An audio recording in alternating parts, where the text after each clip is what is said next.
Hello, everyone, and welcome to the weekly podcast.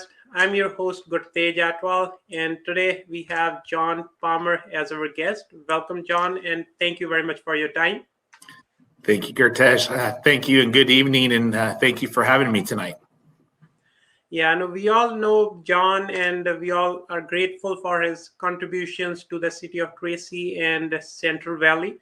But for the listeners who are seeing John for the first time, I'll request John to please share your personal and professional journey with our audience. Sure.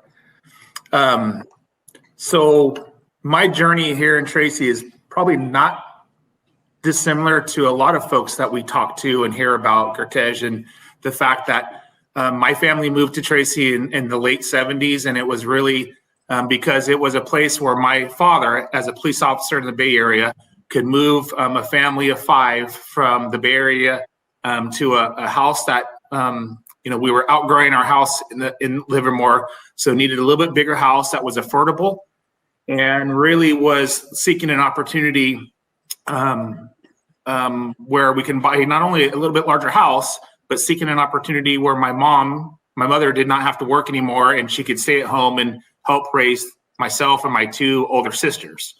So that was in 1979. So I came very young, went through elementary school, middle school, and Tracy, went to Tracy High, graduated, went on to UC Davis. And unlike many of my cohorts that were at UC Davis and moving on to, I think what they felt were bigger and better opportunities, I was really looking forward to coming back to Tracy. And a lot of people would ask why.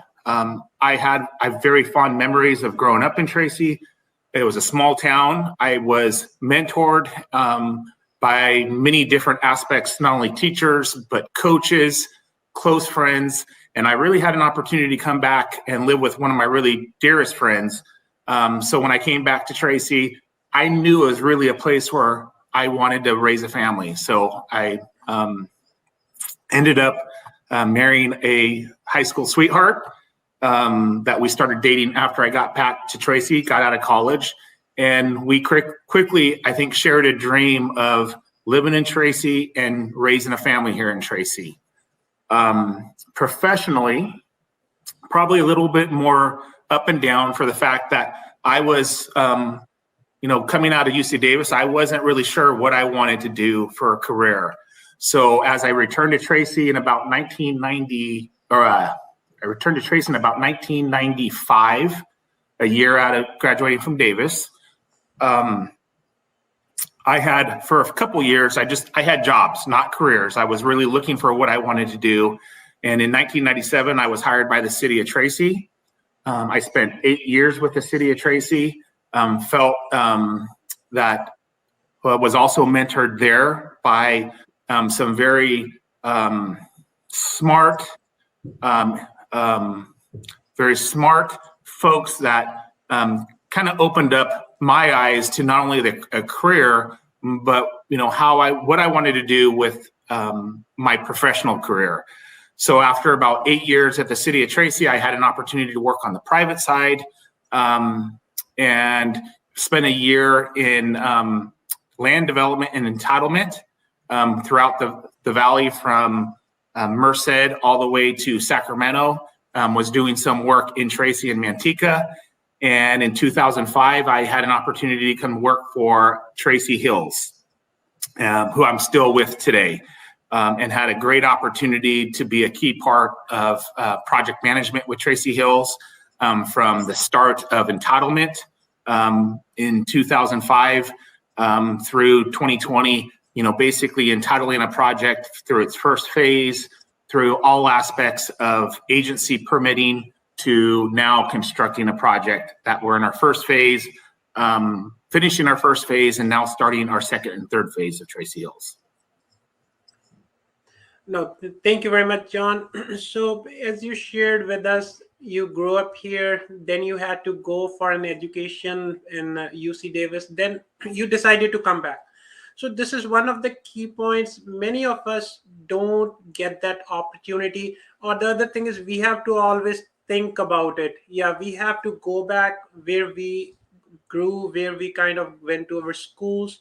In if I talk about developing countries, so there's very less opportunities. Not everybody is fortunate, but here in developed countries, still in our cities, we are thinking about, or we are debating about, this brain drain thing. So what are your thoughts, so from your experience, for our school going kids or college going kids? So one thing is, what kind of thought process they can have if they want to come back, what thought process they should have. The other thing is the society, their parents, or these smaller cities, what their opinion should be towards bringing those kids back to their town where they grew up. Yeah, and as I said, Kurtesh, I was probably the abnormal for the fact that when I graduated Davis, I knew I wanted to come back to Tracy, which at that time was even a smaller town. But it's where I knew I wanted it to be, because I had my friends, my family, and it's where I knew I wanted to be a part of. I'm lucky enough now with Tracy Hills to be a part of building the future of Tracy. And what you and I have talked about is, I think we really need to address for the young professionals, and really before they become young professionals, right? Those young adults that are going off to college, why would they come back to Tracy? And it's giving them a reason to come back, and addressing different product segmentation, housing where they can come and live. And I think we do need to address housing affordability here in Tracy. I think we do need to address employment opportunities. And we're lucky enough to live next to the greatest employment area in the world, in the Bay Area. And we have a lot of our folks that commute. We need to understand the strain of a commute on young professionals, and make it easier, whether that's looking at alternative ways to commute, looking at commuting virtually, which I think through the COVID year and this last year, we've seen a great opportunity. But I think lastly, what we're really trying to talk about, and what you and I have had discussions about, is getting young professionals back in our community with an opportunity to give back to our community and to be involved in the community. And I think that's where I have a lot of respect for you and the Seeks of Tracy, in that's what I think really you guys are trying to communicate, is when you get to a point where you can give back to your community, you should give back to your community. So that's really what we need to do in making our community better and stronger, is getting the young folks and young adults an opportunity to be back in Tracy, live in Tracy, but really to find a way to give back through some type of volunteer organization or program. Right. Yeah, no, John, that's a key point. As you mentioned, that COVID, this has changed, and it will change the whole concept a lot. The education, all the online learning, as well as the hybrid workforce. So all these things will change. So as a society, we have to grab this opportunity and brainstorm what else we can provide our school and college going students, so that they can decide to stay here. This society has given them a lot. They have lots of memories. They are aware of the grassroots problems, and they will eventually give back to the society where they achieved, or from where they got everything.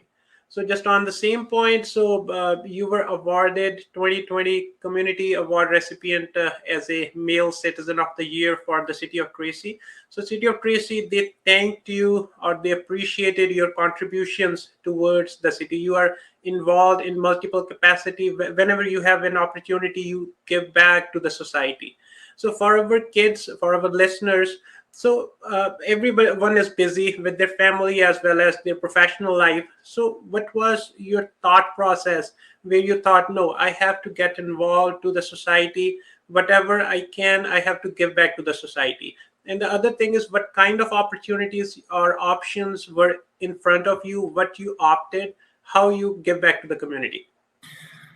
So a lot there, Gurtesh, and I think it really, for me, I think there always has to be a little bit in you, whether it was the way you were raised by your parents, the way other folks influenced you, maybe younger in life.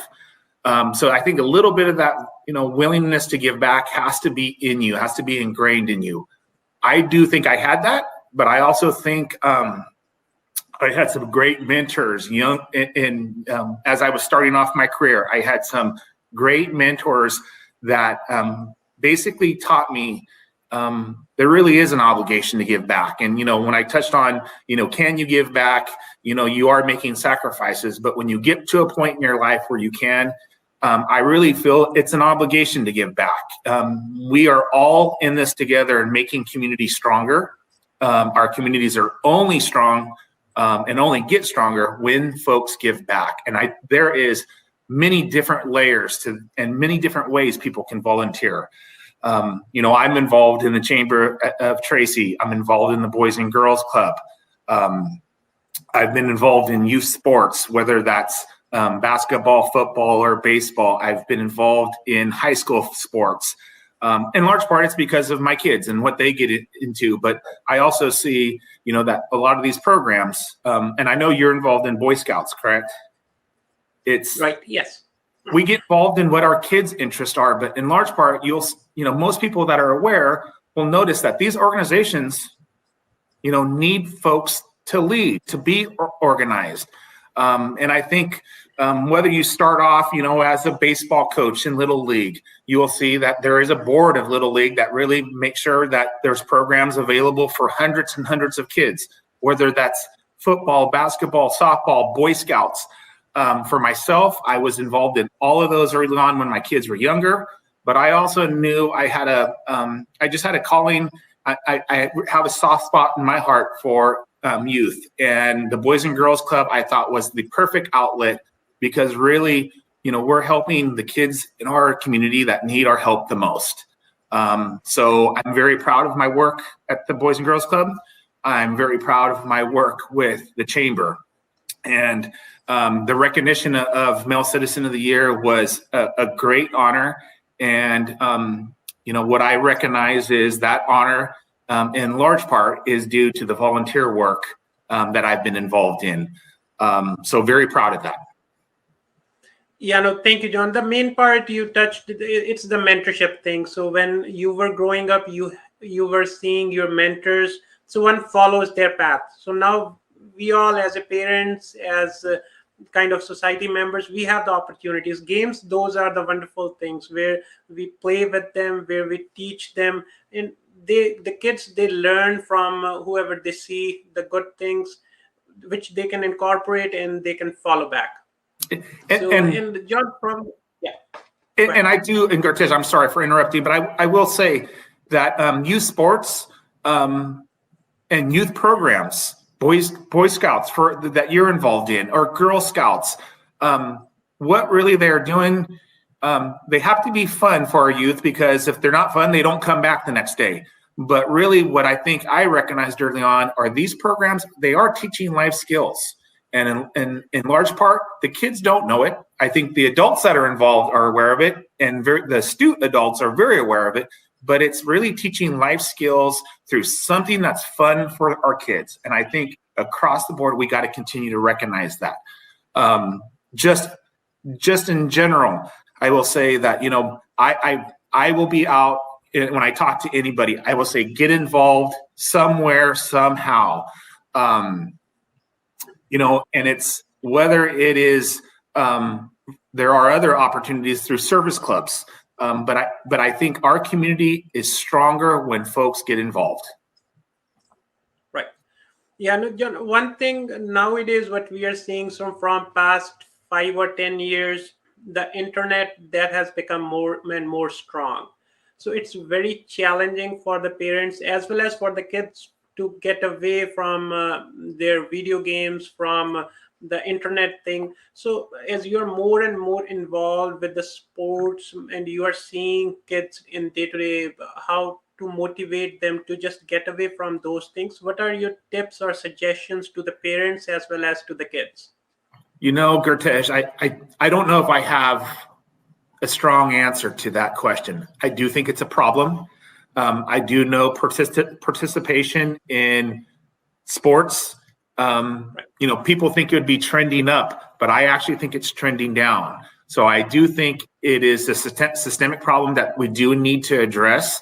I think we need to think out of the box. I think, we need to think outside of traditional sports and what are other opportunities for kids to get off of phones, to get off the internet. I think as a community, we need to continue to offer a wide range of opportunities for our youth. And when I say that, I mean, aside from traditional youth sports, I think we need to look at other programs and we need to look at the arts. I think we have one of the most fabulous facilities in the region in the Grand Theater, and I think we need to continue to promote that as a community. So for our listeners, does the city has some such kinds of programs where city kind of they get involved, like you mentioned about the Grand Theater? So that is a city organization that arranges, or it has many programs for the kids. For the sports wise, does city get involved, and how do the parents they can get value from those? Yeah, and it's a good question. I'm probably not the expert on this, Gurtesh, but I do know that there are many different private leagues. There are, different club teams. But yes, I do know that the city does run through its Rex program many different sports and athletic programs at a range of affordability. I think affordability is not the issue, and I think, or I shouldn't say the affordability is not an issue. They do not make, they always make the fees reasonable, and they do address affordability for those that can't afford their fees. Right. Yeah. The TYSL is one of the example where parents, they volunteer as the coaches, and it is very reasonable. So to our listeners, whoever wants to try, there are lots of opportunities. Yeah. Now as internet, so they can Google, they can see what kinds of options and opportunities their city provides. So now just going, sorry, go ahead. No, go ahead. Okay, so now just going back to the chamber, as you mentioned that the chamber is a great organization. Maybe most of our listeners, they may not be aware what chamber does or how does it participate in the society. So can you share a little bit about the roles and responsibilities? And if one wants to learn more about the chamber, how can they do that? So the chamber does have a website that provides a lot of information. The chamber lists the contact information to our staff, but also lists our board members. I think that the people that don't understand the chamber and its role, the chamber is really there to promote businesses within our city and our area. So that is one thing that's important. The Chamber of Tracy does represent businesses throughout South County, including Mountain House. So the main role of the chamber is to promote its business membership. And through that, there is many different opportunities, whether it's ribbon cutting events or different events that the chamber does host, which a lot of people aren't aware of, but most of the major social events in the city, whether it's the 4th of July parade, downtown events, are hosted by the Chamber of Tracy. Thank you, John. So once one volunteers, they get to meet different people. They get to experience different issues. They get to experience different kinds of solutions in their minds. So from your experience, how do you see it as a value addition to whoever is spending their time towards a social problem? Regarding the chamber? No, just in general, in volunteering. So does it add value to a person itself, their own leadership skills, their own? So from your experience, do you see a value in volunteering? So great question, Gurtesh. And I think when I accepted the Male Citizen of the Year award, one thing I recognize is I received the award because of my volunteer work. And I will say that the volunteer work that I do and will continue to do is probably one of the most rewarding aspects of my life. It's one of the most enriching and fulfilling aspects of my life in being aware that you are part of something greater than yourself or your household. I think in large part, most people think their family and their family unit is, what they're protecting as the most important thing. But I think having some awareness that you get to a point as we talked about earlier, that giving back to the community and giving back in different ways is very fulfilling. And when you ask, my whole family has gotten involved in volunteering for Boys and Girls Club, for the chamber, for different things I'm involved in. But I will say I've learned a lot because as you get involved and you volunteer with folks, you're exposed to folks outside of your cohort. And right now it's very difficult to talk about that because COVID has taught us, stay within your cohort, don't get out. But I think with getting involved in volunteer work in different boards, I've been exposed to the medical industry in a way that I haven't because of board members that are from the medical field or from the legal field or from, all kind of different walks of life. And we do have to get involved and make tough decisions and policy directions for the organizations that we're involved in. And you get to hear and learn a lot from different perspectives. So John, Boys and Girls Club, so not many of us are aware of it. So it is in every city and it's a organization that is here since long. So it does add value to our youth. So will you please share some more about it? So if some kids, they want to get involved in it, their parents or somebody who is listening, they want to get involved more in Boys and Girls Club. Sure.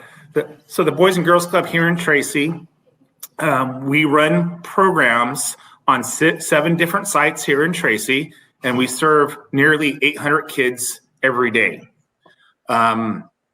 The focus is on youth development and teaching life skills through different programs.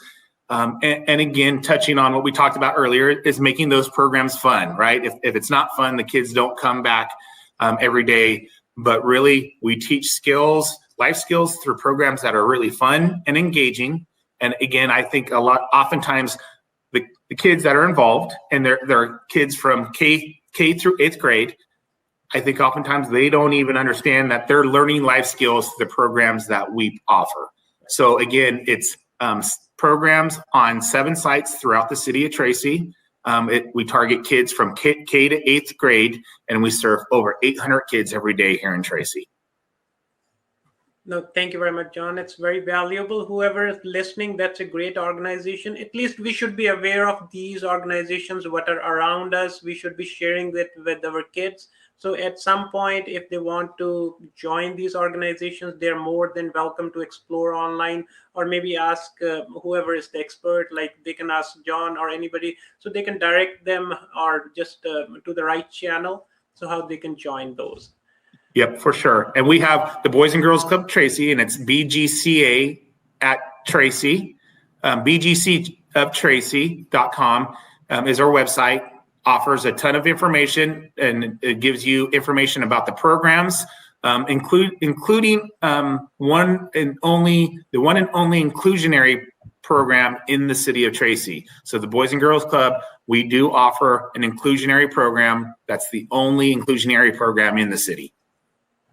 So John, growing up in this city, you have seen this close-knit or family-oriented city growing rapidly. So at this point, yeah, it has grown from whatever you have seen, but right now what the phase is, it's growing tremendously. So how do you suggest the citizens, they can add value to have that small town feel in the city of Tracy?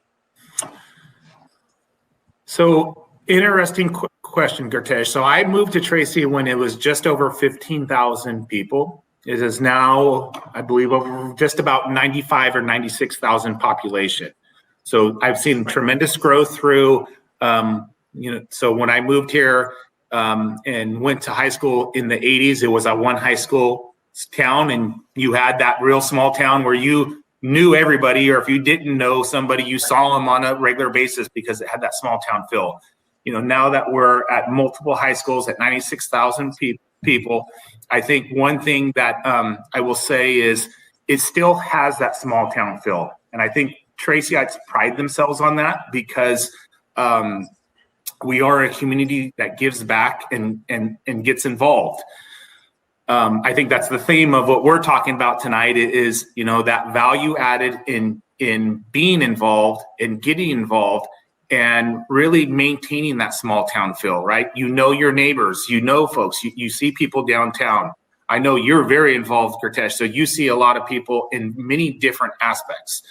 And I think that is an attribute of our community that continues to facilitate that small town feel, is the fact that we do have a community that gets involved and participates. So I think that is an important aspect of having that small town feel.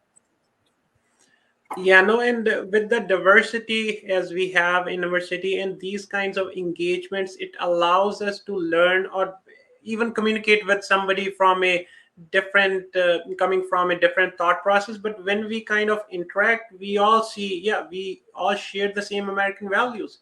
So there should not be any hindrance. We should be communicating more. We should be participating, time permitting. So whenever somebody has a time, so that's what our kids will see. They'll get more and more involved in our town. And you and I talked about, I talked about my probably my largest influence in my life was my father. And I think most of us will talk about the influence that either a mother or father had in your life. My father, one of his largest influences was his ability to form relationships. And he always told me, to be a good listener, build sincere relationships, listen to folks, listen to what they say. And I think you and I talked and shared about that thought that, really that's what it's about. When we're building sincere relationships, we're listening to people, listening to different perspectives. That's the value added.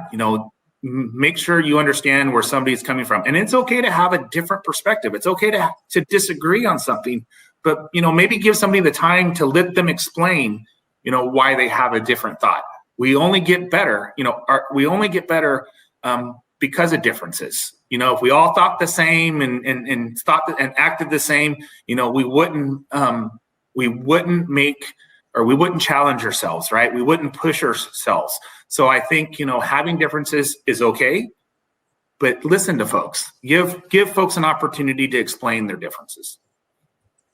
Right. No, John, for one problem, there are multiple solutions. So those multiple solutions are multiple thought processes. So we cannot say, okay, my thought process, what I'm thinking, that's the right way to approach the problem. So there are 10 or 20 ways we can solve the problem. If we brainstorm, we can just solve it.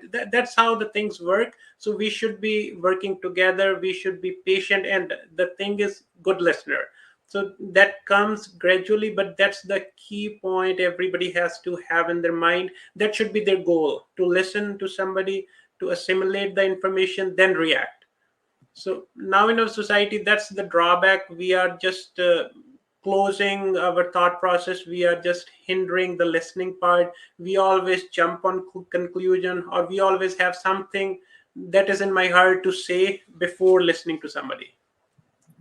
I agree. And that really has been our strength, is our diversity, right? And I think that's what we got to continue to celebrate. So I will continue to advocate that, I know, as well as you will. And your organizations and your involvement is making sure that people do listen, doing the best we can to be good listeners and to practice what we preach, so to speak.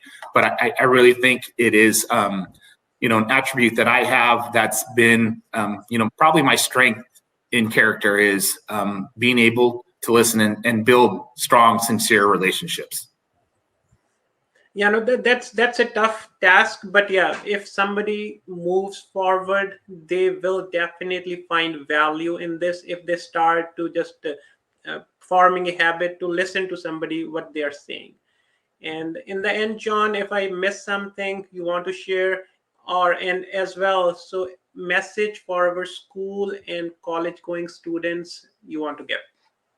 Yeah, and I apologize because I actually feel like in large part I talked too much and rambled, and we talked about making sure we were a conversation. But I think the focus for the young adults, and specifically the young professionals and young adults that are looking to relocate or come to Tracy, maybe you grew up and you moved on and you're looking to come back, is come back, get involved. There is great opportunity, and what I'm seeing is we have a golden age of our population, the baby boomers, who are starting to retire out of professions but they're also starting to retire out of being volunteers in the many different organizations. So we have the biggest need that we've ever seen to have young folks get involved. And we need to find a way to make it engaging for them. They might want to get involved in a different way, but help us learn, help us, expand our organizations, whether it's the organizations that I'm involved in, or Kurtesh, I think the organizations that you're involved in. We need young people to be involved. No, thank you very much, John. And with that, I thank everybody for watching. And please do send us questions that you need get answered. John is here in our city, always available, or you can send those questions to me. I can forward it to John. And also, please share us with the topics that you want to listen in the next episode. Stay healthy, stay informed. Thank you very much, John. Thank you, Kurtesh. Good night. Good night.